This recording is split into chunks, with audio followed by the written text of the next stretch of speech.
Okay, here we want to consider the following curve. Y is equal to 1 over the square root of x. We want to find the slope of the tangent to the curve at the point where x is equal to a. So the first thing is we want to be able to use our definition. Okay, so our definition is that m is equal to the limit as x approaches a of f of x minus f of a over x minus a. Okay, so what do we know? Well, there's things that we need to take a look at to apply to this definition. And the first thing is that we know f of x is equal to 1 over the square root of x. And then f of a would be 1 over the square root of a, because we would plug the value of a being the input of that function. So therefore we're going to get the following next step. We have m, which is equal to the limit as x approaches a. F of x is 1 over the square root of x minus f of a, which is 1 over the square root of a. And that's equal to, or divided by, x minus a. So now what we need to do is we would then need to simplify the numerator.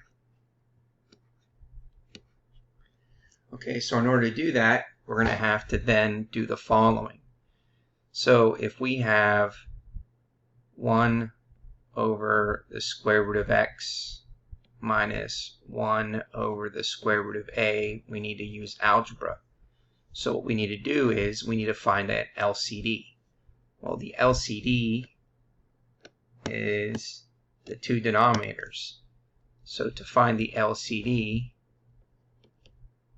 that means to find the LCD of the square root of x and the square root of a is multiplying them together, which is the square root of ax. So now we know what the LCD is, so that means our new denominator is going to be the following: the square root of ax, the square root of ax. So now going back to the previous step, well, what do we need to multiply by the square root of x to get the square root of ax? We need to multiply that by the square root of a, multiply this by the square root of a. So therefore we have the square root of a over here. And what do we need to multiply by the square root of a to get the square root of ax? We have to multiply that by the square root of x, which means we need to multiply that by the square root of x, and therefore there we get that result. So now if we combine those together, then we get the square root of a minus the square root of x over the square root of ax. So now in step 3, we're going to write the following. We have in the numerator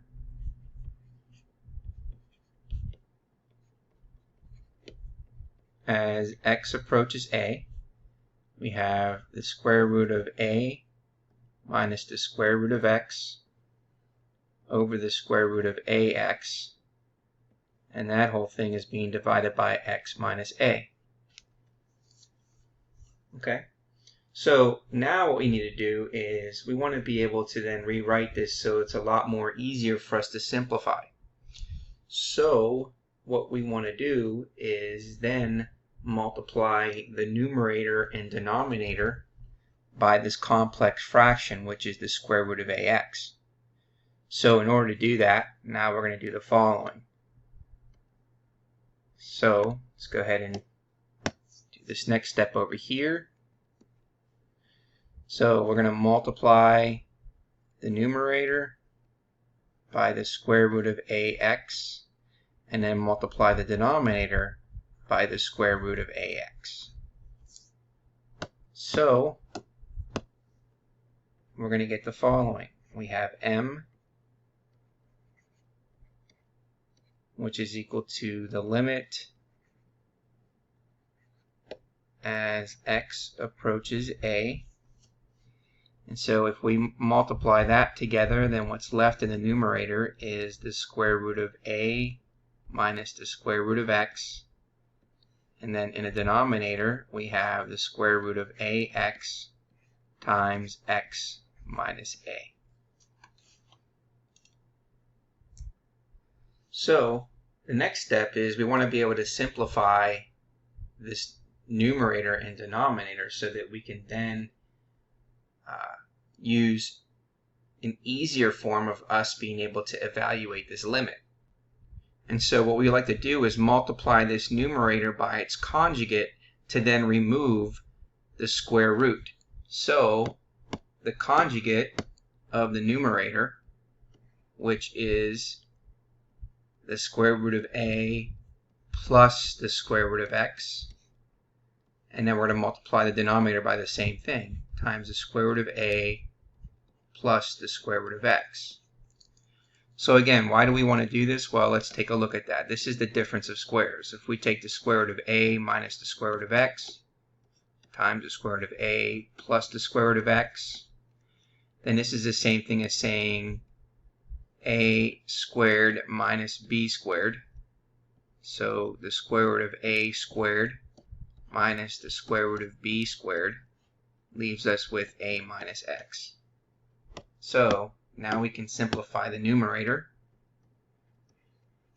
So we have m, which is equal to the limit as x approaches a. In the numerator we have a minus x, and then in the denominator we have the square root of ax times x minus a times the square root of a plus the square root of x.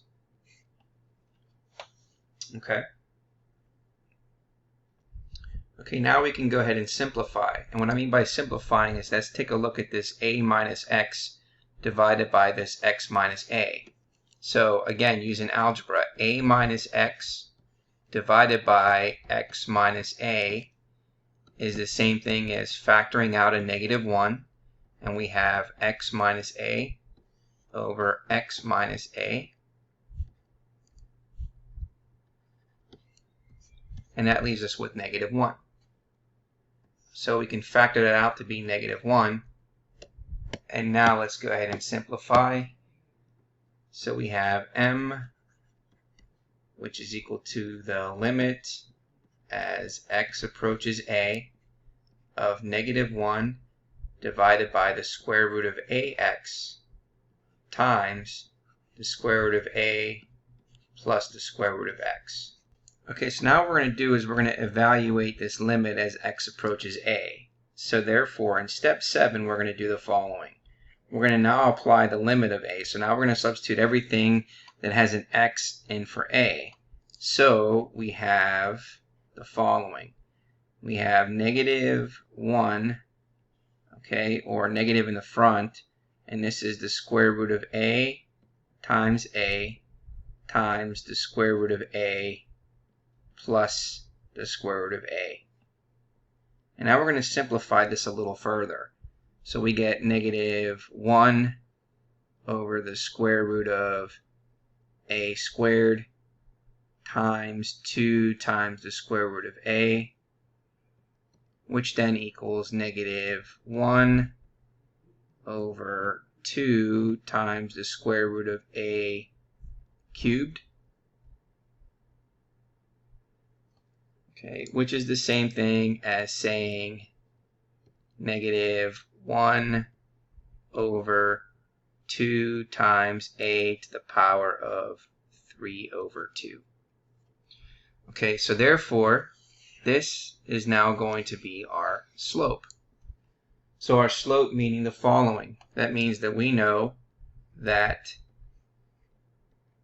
f prime of a, or the slope, is going to equal negative 1 over 2a to the power of 3 over 2. Okay, so there is our solution for the first part. Okay, so now what we want to do is we want to find the equation of the line f of x at the point 1, 1.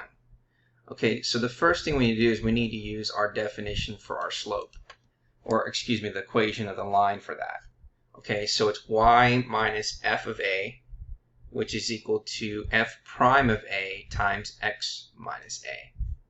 Okay, so the first thing we need to do is figure out what is the value of a.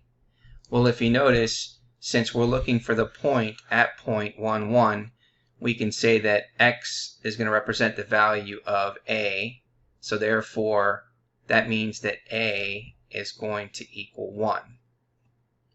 So the first thing we need to do is find out that we know that a is equal to 1. Now what is f of a?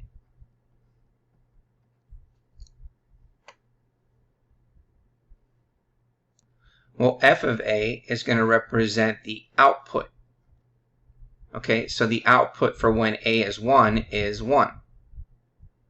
So now we have those two values. Now we need to find f prime of a.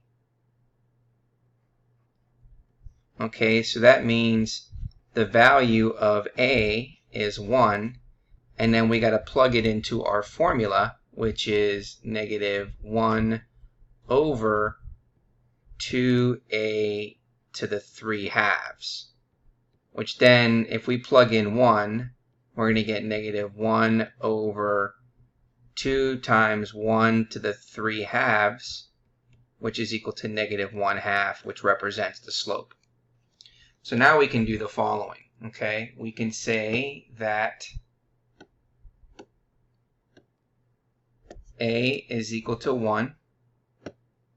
We know that f prime of a is equal to 1. And then we know that f prime of 1 is going to give us negative 1 half, which is the slope. So now we can go ahead and plug that into our formula.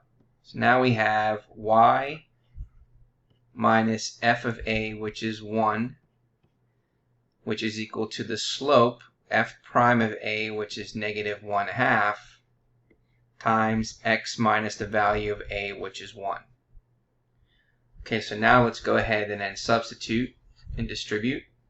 So we have y minus 1, distribute the negative 1 half, we have negative 1 half x plus 1 half. And then if we add 1 to both sides, we get y, which is equal to negative 1 half x plus 3 halves. And therefore that's going to represent the equation negative 1 half x plus 3 halves that is tangent. This is the equation of the tangent line at that function.